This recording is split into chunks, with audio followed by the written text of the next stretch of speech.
good time. Billy Moreno said, all right, it looks like we're up here Yep, we're on in the business. Max match. So Here we had go. a pretty good time over there. All right, so let's take a look at, this is round 2. Yep, and we begin with Jackie Lee, who is at the bottom of your screen. There we are, CC Jackie L33, up against Max M. All right, I have a very good idea after looking just at Max's opening hand exactly what he's trying to do, and I'm not surprised. Okay. It looks like his game plan is blue-based control. I see some black cards in here too. We're going to let you see them as they're cast. I don't want to spoil or anything here, but he's got some very solid cards in this type of deck, and it looks like we're going to see a very classic control versus aggro matchup, I believe. All right, Jackie looks like she's won the roll here. Oh, it's on Max. He has to decide if he wants to mulligan. Jackie chose first. Okay, and Yep. now it's asking Max. Now, one of the neat things that we can't see on the screen now because we're doing, the watch view on Magic Online, but I'm looking at Max's screen, and one of the really sweet features is that instead of saying, would you like to mulligan? Would you like to keep your hand? The button actually says mulligan, and the other button says keep hand, so that there's no confusion about what you're doing. Because yes and no are such similar words. They are. I don't know. I've done it. I still play and I read the sentence every time. So big improvement. First time I put the beta client up and saw that, I was like, thank you. Now Max has his favorite. I believe his favorite card in the cube. He's also the one that taught me the value of this particular card. No, that's not it. Hopefully we're going to get a chance to see it this game, but I'm not going to spoil it until a little bit later. You're going to see opt from Max there at instant speed. Now this is an interesting situation too. Max had a very slow but reasonable hand, and he mulliganed it. And I wonder if there's a little chat going in between the teams about who's playing what. Hall of Famer on the table. John Finkel, Shadow Mage Infiltrator. Fantastic card. Jackie's deck should have a lot of ways to deal with the Shadow Mage Infiltrator, being at 3 toughness, Lightning Bolt, Lightning Helix, Path to Exile, Swords to Plowshares. Yeah, I mean, you said she was pretty aggressive. But she has done nothing. She has reached turn 4 with nothing going on. I am curious to see what's going on over there. Yeah, I mean, and that Slagstorm is a 1-for-1. Yeah, it's better than taking a hit from John. Indeed. Who was disgusted with his only 22nd place at the Pro Tour this weekend. Oh, poor guy. He felt he'd not quite achieved potential in that one. All right, now we're going to see we see an island on Max's side, and this is a very suspicious situation from Jackie's position, as her opponent has 4 untapped mana and 5 cards in hand. Yeah. He's got to have something. So Jackie's going to have to be cautious about what she wants to run out as far as creatures. Yeah, although, I mean, we're at the stage of the game where really she's just obliged to start doing She has things. to do something. I mean, she's done nothing again. What is in her hand, I wonder? I am going to look. Why don't you just cheat and go ahead and look? Yeah, I'm just going to look, because she might, there's a chance that she's just flooding a little bit. Or just super reactive creature spells and so on. Yeah, creature kill spells. Or maybe maybe her deck isn't as aggressive as I thought upon first view. Well, it is not as aggressive as I thought upon first view, although it is still fairly aggressive, as I believe she's going to play a Mirror Crusader here. Yeah. Mirror Crusader, double strike, black and green. The green is not relevant, and actually neither's going to be relevant. Going to get dismissed. Which miss? Dismiss. Well done. So that's kind of like a cryptic command. Yeah.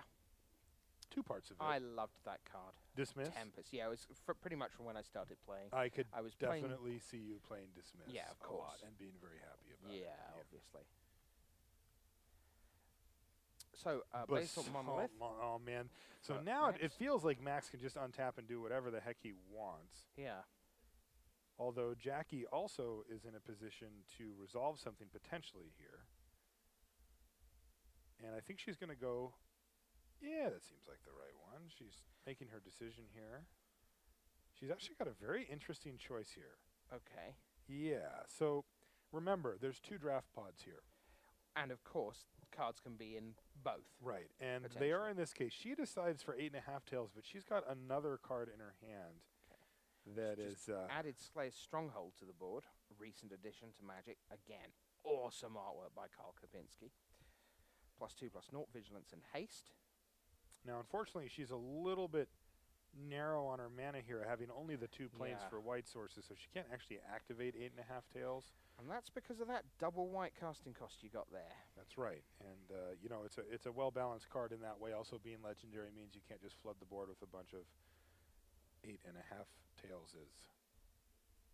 Tails Eights and a half tails. is. 8.5 tails. I don't know. Yeah. We've got the flavor team in the building. Someone will know. Yeah, what floor are they on? Doug Meyer. Oh yeah. That's who you need. Brady Dunworth. All right, 5 cards for Max with a ton of mana. He's sitting in a really good position, and he's going to play a Trade-Wind Trade-Wind Rider. Rider. That's a sweet card. Yeah, I mean, it doesn't do an awful lot right now. Does not. Because it requires 2 untapped creatures you control and the trade wind to be untapped before you can bounce another permanent. So that's to from Owner's Hand. Tempest as well. Was that something that was on your list back in the day, Rich? When I was introduced to the colours of Magic, Mm-hmm. I was basically told, white heals things and does things very quickly. Red burns things. Green's the colour of nature and big things. Black kills things, and blue, yes, you don't want to know about blue at this stage.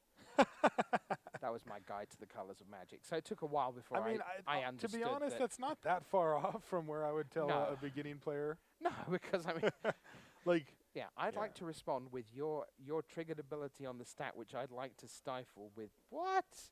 Yeah. Blue's a hard one to get your head around to start with. that's right. Now, Jackie's going to just fight with the 8.5 tails because a block from the Trade-Wind Riders would just elicit a Slayer's Stronghold activation. Although she decided not to cast the card that she drew this turn, which is also quite a sweet one. Which was? Tell them at home, they'll be screaming Hero for of it. Oxid Rage. Oh, okay. Nice. Now, she could lead up with it post-combat, but it does have haste, so that doesn't seem like it has a whole lot of use. So she does use the Slayer's Stronghold. As you see, 8.5 tails became 4/2. Now, this does allow her, however, to just leave up 8.5 tails activation, where she can turn, she can give it protection from white, and she can also turn Yeah, a spell something or else. permanent. And that's into the important bit. It's white. because you think, why would you want to give it protection from white? He's not playing white. Right. But She's got enough mana to give 2 different things that. Now, the Trade-Wind Rider is getting closer to being active with the Jushi Apprentice joining the board. Hello. And a mere Battlesphere is now a fully active Trade-Wind Rider with bonus. that changed things around very quickly, didn't it? It's a huge stabilization play, and having the 7 toughness means that, let's see, 1, 2, 3, 4, 5, 6, 7, 4, 5, 6. Wow, actually, Jackie's kind of interestingly 1 mana away from wiping the entire board. Really? Yeah. How and on earth is also, she going to do that? And also taking out 4 of Max's lands. So she must have Wildfire then. That's right. She's got Wildfire in hand and also a Lightning Helix. Okay. So she can, if she So can just hit a draws land, a land. Any land will do it, won't it? Any land will 'Cause- do it as long as it's untapped, and she can take out the Mere Battlesphere Yep. and everything else. Unfortunately, she doesn't have the mana to give her 8.5 tails protection. Now, the question is, does Max want to use his Trade-Wind Rider, say, on a land? Does he want to bounce something? Remember, he can return a permanent with it, so, you know, if she does decide to Wildfire, he can save something. He can also, like, upkeep, do it on her land or anytime he wants on her land and take her off the ability to actually make that play. Although, I don't know that he would really want to play around something that costs, you know, 8 mana.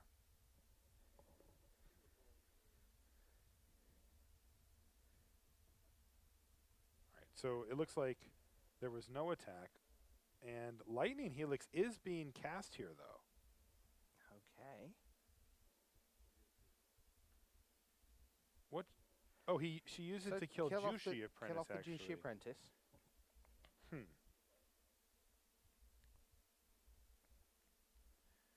Okay, so 1, 2, 3, 4, 5, 6. So she can give 8.5 tails. Yeah, she needs a lot more mana to make that play work, though. She's still in a very tough spot, having to deal with both the Mere Battlesphere and alongside that the Trade-Wind Rider for whatever permanent she has. Oh wow, Eldrazi. Eldrazi Monument is what she drew, Okay. which is very interesting here. If she had more creatures, it would be fantastic. Yeah, but not super exciting here. No. Quite good for Max.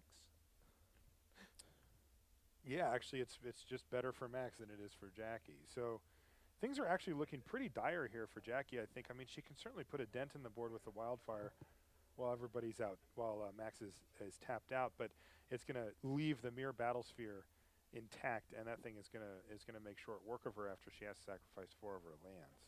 Also, Max has the Basalt Monolith available. All right, so Jackie's just going to lead with the Hero of Oxid Ridge.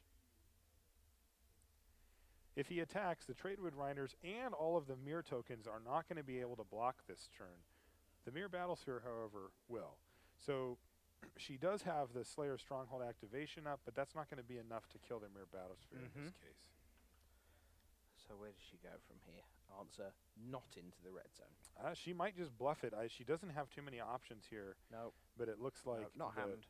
8.5 tails is going to get bounced by the Tradewind Rider, and there's going to be no attack possible for Jackie. She passes the turn back. She also can't replay 8.5 tails because she happened to use a Plains to tap so that she could leave the Slayer Stronghold activation up, but that has left her without 8.5 tails. Now, she might actually just be happy about that, because if she can take out the rest of the creatures, she won't lose her 8.5 tails to the Wildfire now. So a reminder for Mirror Battlesphere. When it attacks, you can tap X, untap me, you control. Right, control magic, your Hero of Bladehold. Now remember, normally when you steal a creature, it would gain Summoning Sickness because it didn't start your untap step under your control, but this has haste, so this is going to be massive beating here. All of the Mirror tokens are going to battle in, and the Battlesphere as well. 4, 5, 6, 7, 8, 9, 13, 8, 9, 10, but 11, 12, 13, other 14, 15, 16, 17, 18, 19 damage is going to bring Jackie to 4. all the way down to 4 life here, and with not a whole lot of recourse. Now, the Wildfire can help keep things at bay, but unfortunately the Mirror Battlesphere will just kill her. She needs like a Path to Exile. Yeah, I'm going to say, or some really cheap artifact kill, but I don't think that's going to happen. Now, can she use the 8.5 tails to make the control magic white and then give her Hero of Bladehold, her Hero of Oxid Ridge protection from white and then have it fall off? Rashad says absolutely. That is a thing. All right, Countryside Crusher is not going to do anything here, but the Wildfire. So we're going to see Wildfire. I wonder if you just don't even bother showing him the Wildfire here, because you are dead on board. She's representing a removal spell that she just doesn't have. But does that maybe leave Max thinking that she has a path to exile, but then he attacks and then she doesn't? Yeah, so like there are definitely times when you can deceive your opponent in that way, but when your opponent doesn't really have another choice, it happens less so. She's clicking on the Plains, but I think she wants to keep that Plains so she can play 8.5 tails. She's not going to get to play another card this turn. I mean, she's actually just dead on board. Yeah. I don't know that I would have shown Max the Wildfire there. So we'll send Marshall off to find somewhere else to go, because we think this game is very close to its conclusion right now, with that Wildfire still waiting to happen. You see Max working out what lands he wants to lose. And we head out of Jackie's turn. It goes back to Max. He lays a land. And in comes Mirror Battlesphere. It turns itself sideways. There aren't any other untapped Mirror, but it is still a 4/7. That will be good game. Right. There it is. Why don't we transition over? Oh, really? Yeah. We're going to be looking at Wrong Way Go Back versus Jason Radabach. Okay, so this is Neil Talbot. Neil Talbot, we're going to be looking at from Australia. Got here middle of yesterday, having left an hour earlier, technically. But I believe that was something like a 29-hour trip, door to door. All right, I have it up on. Okay, where are we heading? All right, so we are looking right now at Neil Talbot. Now that's Wrong Way Go Back. He's on the bottom, and it looks like he is almost dead here. Although he has a Blood Gift Demon, an Ancient Tomb, which would absolutely kill him, and he's facing Jason Radabach, who has one of my favorite cards recently, Grave Titan. Yeah. I love that guy. The gravy train is what I call him. Oh, really? Yeah, you just hop on and he doesn't let you down. Now, there's an Exhume on the stack here. Okay. And I do see a Phantasmal Image in Neil's... Yep. Yep, there it is in the graveyard. You've got Neferox, Overlord of Grixis. And that's not going to get it done. So I think the Phantasmal image coming down to copy the Grave Titan might be it. Now remember, Jason is sitting... I see what's happening here. So Jason is sitting at 8.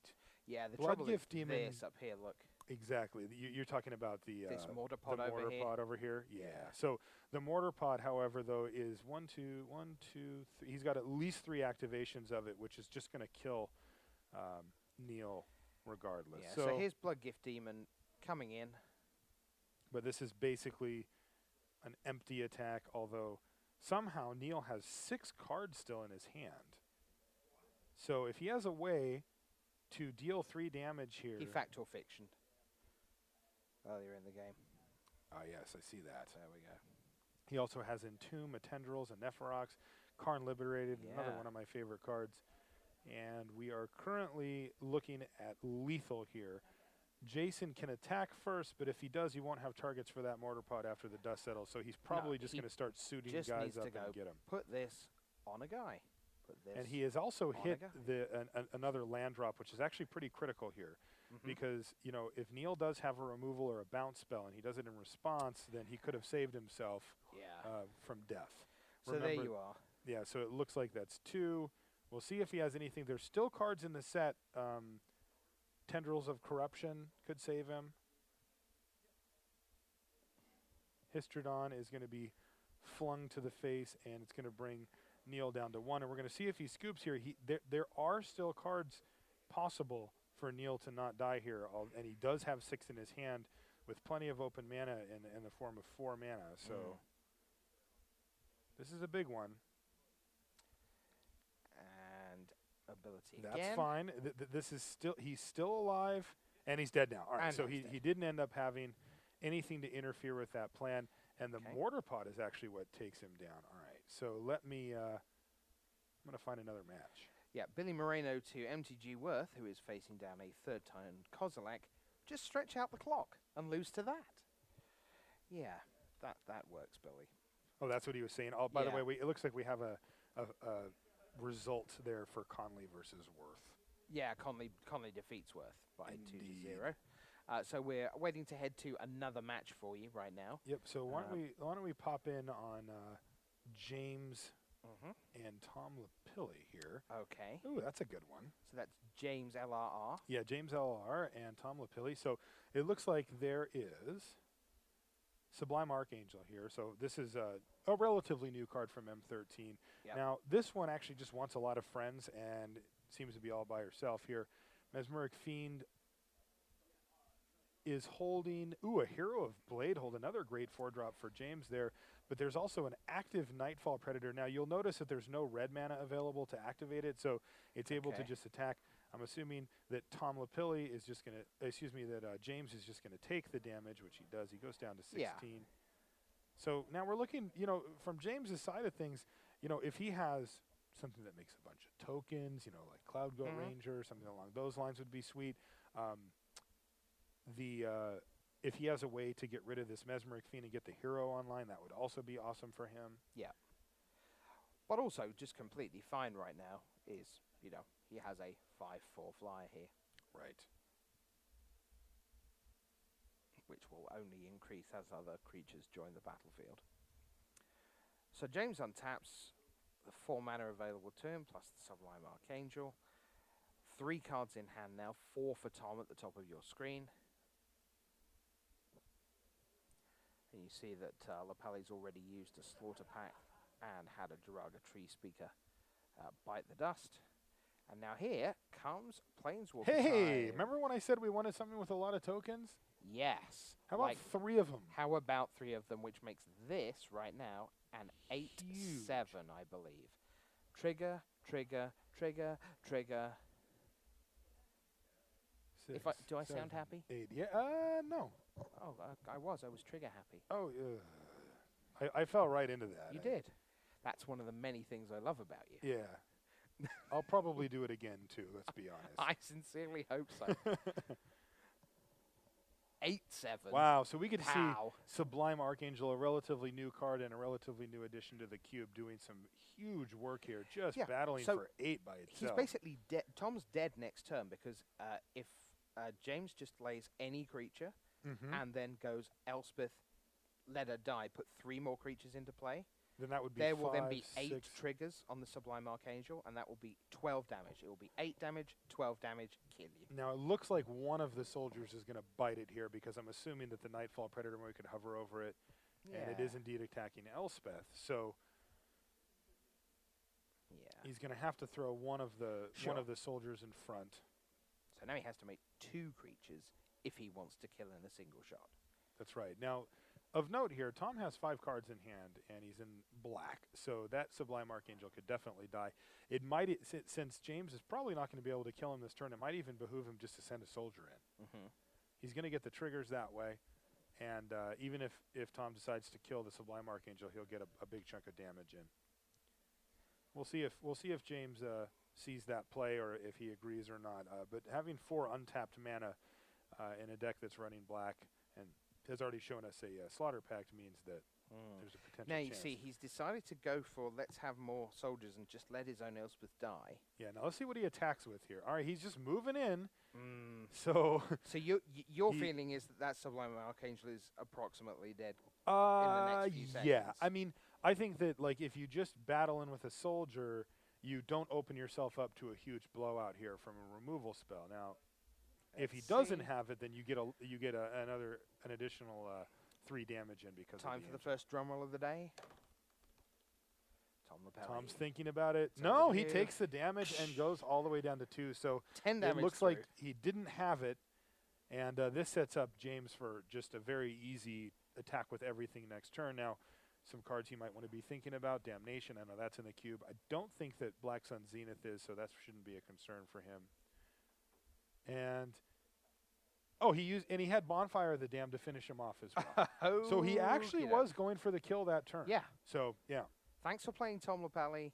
It's game to James from Loading Ready Run. All right, let's take a look with the Bonfire at what's going on with the Jackie and Max match that we had started off with here. All right. Let's head back there. I see things in graveyards and nothing on the board.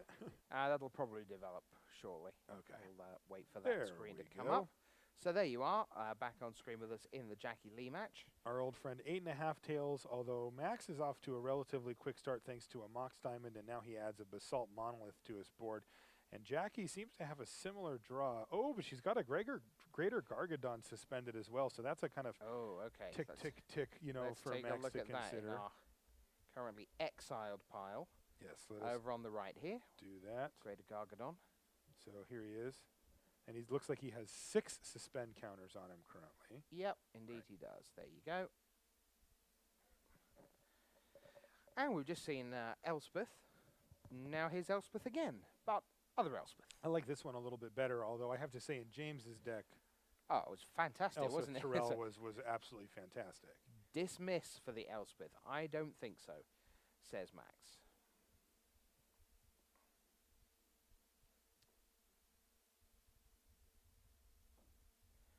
And that was James taking the match against Tom Lapelli. Oh, was it really? Yep. And that takes him to 2-0 here at the Community Cup 2012. Look at James with his very aggressive deck and his no-nonsense play style. What do you mean play around it? Yeah, play around what? Attack with everything. I like that. Okay, so that is a Calciderm. For Jackie's side of the table, it's kind of a big dumb brute of a card, isn't it? Yep, 5/5. There we go. And it's got Shroud, and it's going to stick around for 4 turns. Yeah, the white version of Blastoderm from Future Sight. Was that? Plane or whatever. Oh, the other card? Yeah, I don't know. Yeah.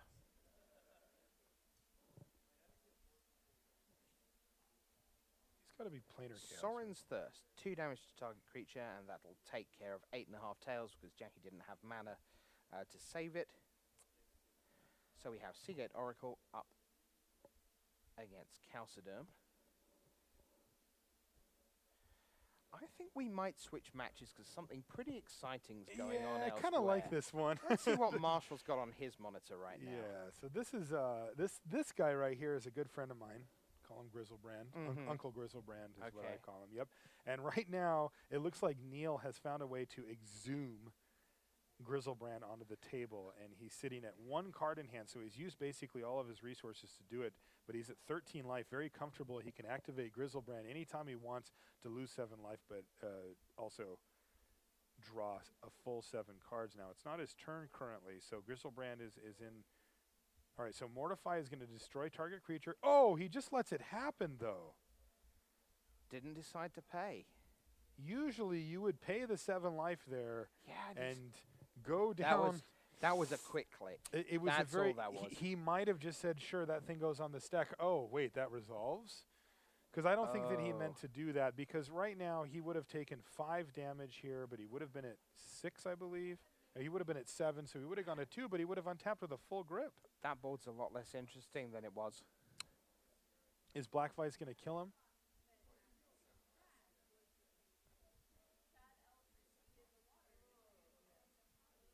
But Black Vice is cards below, right? Or is it above? Where X is the number of cards.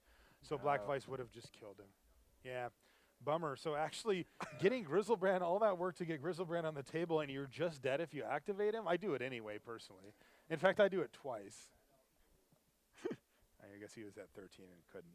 All right, so this game looks like, well, there's a little bit of a change here thanks to Tamio the Moon Sage, but being at 7 life means that, all right, he tapped down the Vampire, though. The lifelink Vampire, not the Zombie Cutthroat. You want to explain that one to me, Rashad? He probably doesn't. 4 is more than 2. There were sounds of monkeys just then, somewhere. You making fun of me? No! It's the sound of monkeys. You calling me a Perhaps it was the elevator. Chimp?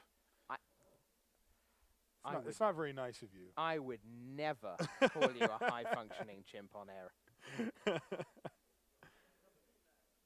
Nate and I are the resident high-functioning chimps. Okay. All right. So instead of attacking Tamio, Zombie Cutthroat just decides, Jason just decides to attack Neil with the Cutthroat, bringing him down to 3, making another Vampire. Now there's also, you can see it up on the side here. There's a Sorin emblem. Right. Sitting there, which is kind of nice that it's there. You can't interact with it currently, but and what is that emblematic of? Getting +1/+0 for all of his creatures. Right.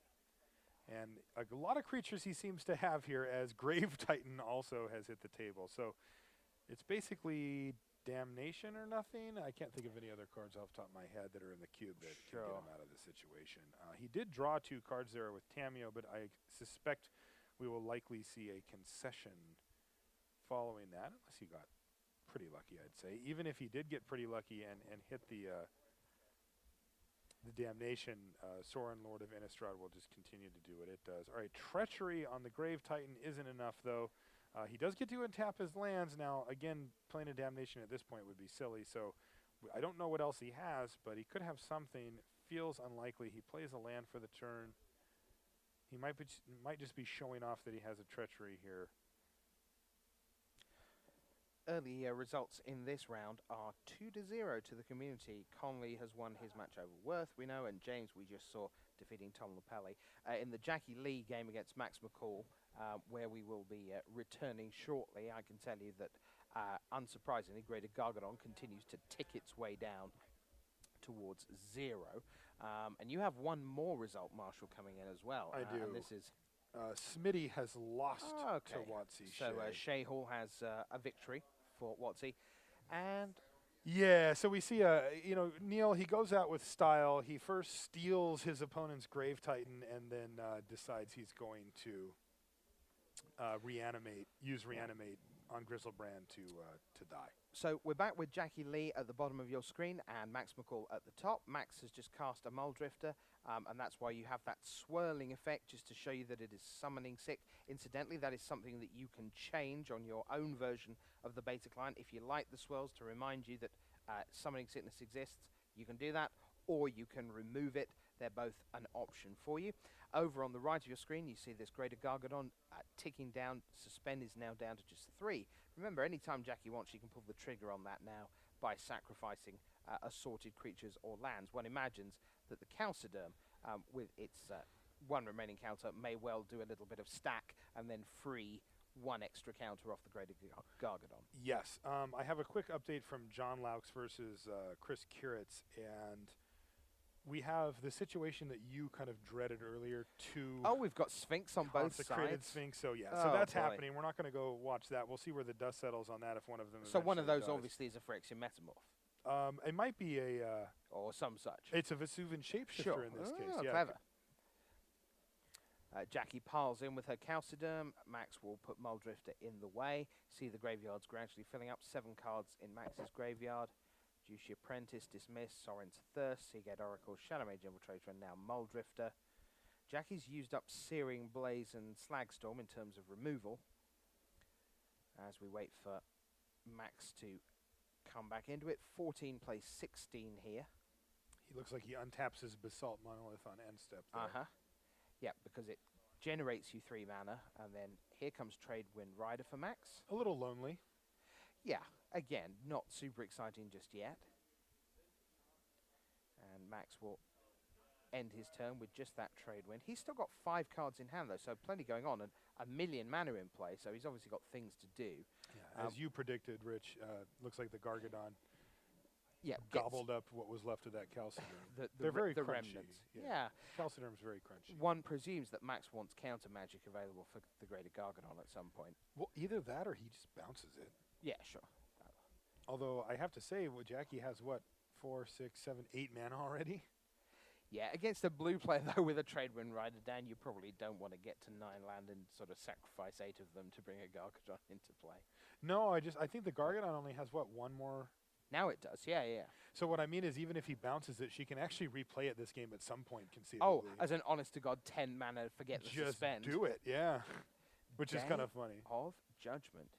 That's interesting. That's the second time this game that essentially a board sweeper has been used to trade 1 for 1.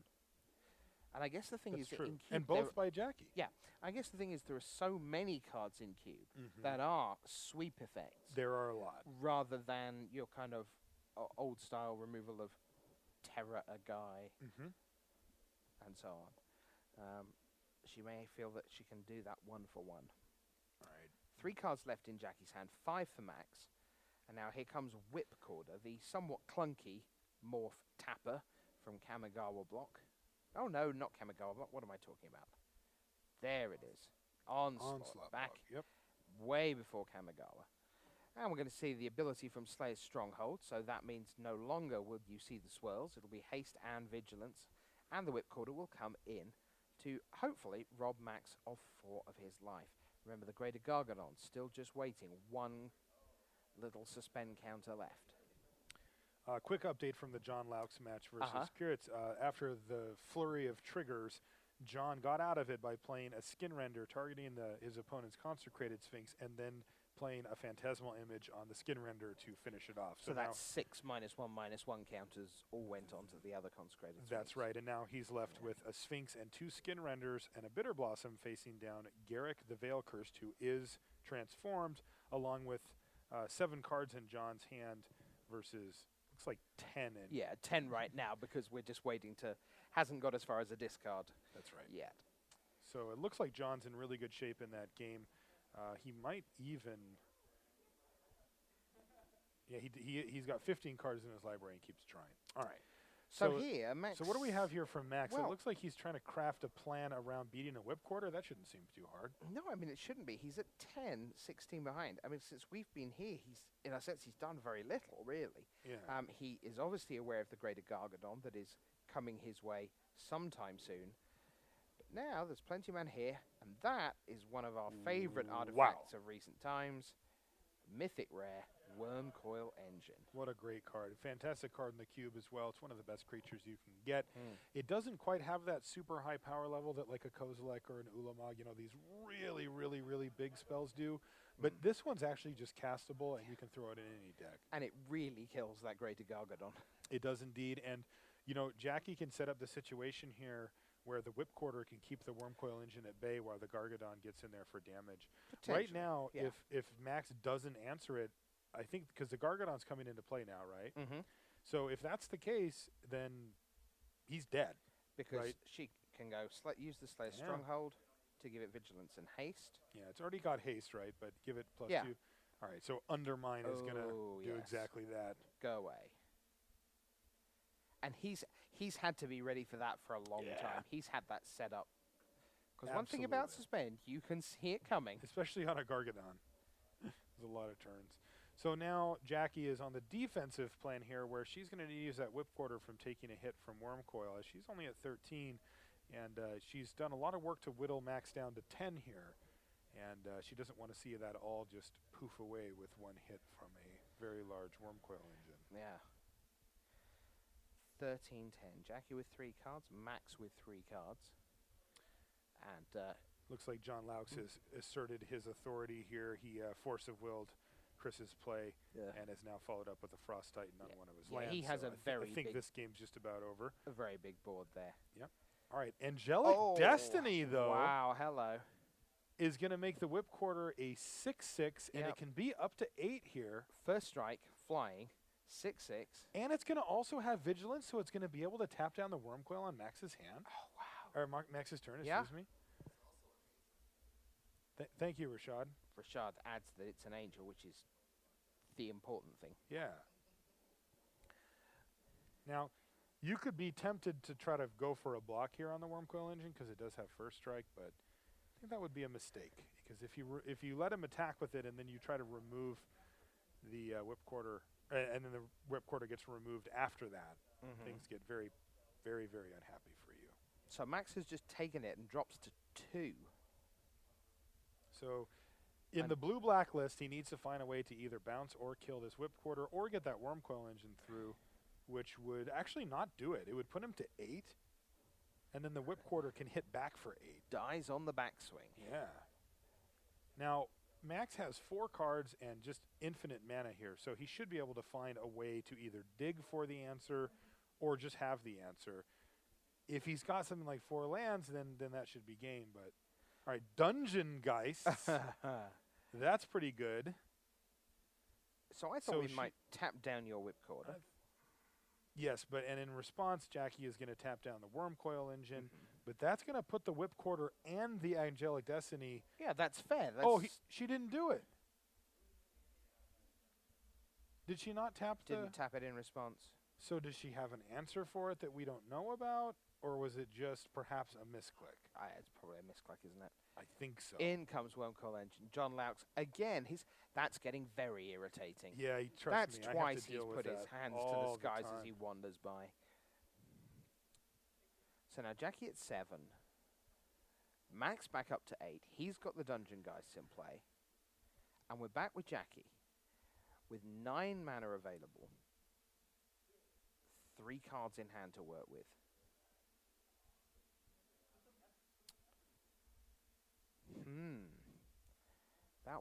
That has made a significant difference to the math, that Wormcoil Engine being allowed to come in. It's a huge difference because being at 2 means that having the Slayer Stronghold out is a thing that can represent lethal at any time if your opponent's all the way down to 2, any creature. So Jackie, what's coming? Catastrophe. Destroy all lands or all creatures. Creatures destroyed this way can't be regenerated. Okay. So do you just blow up all lands here and just use your superior board to kill her, or what happens here?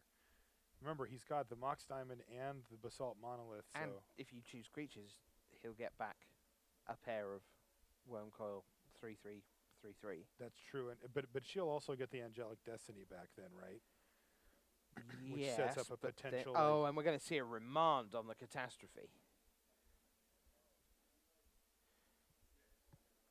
So that is back in hand, and that may be it. That could be it. He is representing lethal damage here. That could be the play right there. All right, we have a couple more updates Neil, wrong way, go back. Talbot, he lost 0-2 to Jason Radabaugh. We saw him lose one of those games, but he ended up dropping the match there. I am taking a look at the Heath versus John matchup here, and it looks like Heath has a pretty impressive board state, but he is also very, very up against it on the clock. So we might bounce over to that one after we get the final from here. That is the one. We have one other match going between Billy Moreno and Bubba, as he is known. He's back for a second time. That's right, and he is a former Community Cup champion, not unlike myself. Oh boy, you didn't think I was going to do that for you, rather than you just having to say it yourself? I was hoping, actually, I wanted to have a meeting with you before coverage and just ask you to refer to me at all times as Community Cup champion Marshall Sutcliffe. I can do that for you. Is that? Yeah, okay. Is that not reasonable? That is game set, the game 2 max with the Wobcall engine and the dungeon dice, as we've seen. Okay, I think we can bounce over here to the Billy Moreno versus Bubba match. They are both getting down there a little bit on their clock, but You're we can see on screen. Yeah, on the bottom we have Bubba. He's got a Sensei's Divining Top, a Mutavault. There's also a Sublime Archangel, and he is attacking right now a Spike Shot Elder, which is going to get massive. You see what he's done is he's activated his Mutavault, and that's going to get a bunch of Exalted triggers on the stack for his Spike Shot Elder, which then can be activated. Wow! And it's going to check its power, which is going to be, it looks like 4. Although Cryptic Command from Billy Moreno is going to stop the proceedings there. It looks like it's going to return the Spike Shot Elder to its owner's hand, and he's going to draw a card as well. Return and draw. Yeah. Now Billy's sitting at 5, while Bubba's at a very healthy 23. So now here's your ability from Sublime Archangel about to resolve. Exalted. Yeah, and there's nothing there. So they fizzle, fizzle, fizzle. Sure. Now, Bubba does have the ability to just instantly replay a Spike Shot Elder. Now remember, its activated ability here is not tap. It's 1 red, red, and it's going to deal the damage. So he actually has 1 damage sitting there right now. Yep. As we hit Billy's upkeep. All right, and it looks like Heath has taken, I believe, the match versus John. He at least won the game that I was watching. Against John Hickey? Yeah. Yeah. You have multiple Johns in actually, this part of the event. Actually, that is true. event. I'm assuming it's John Hickey.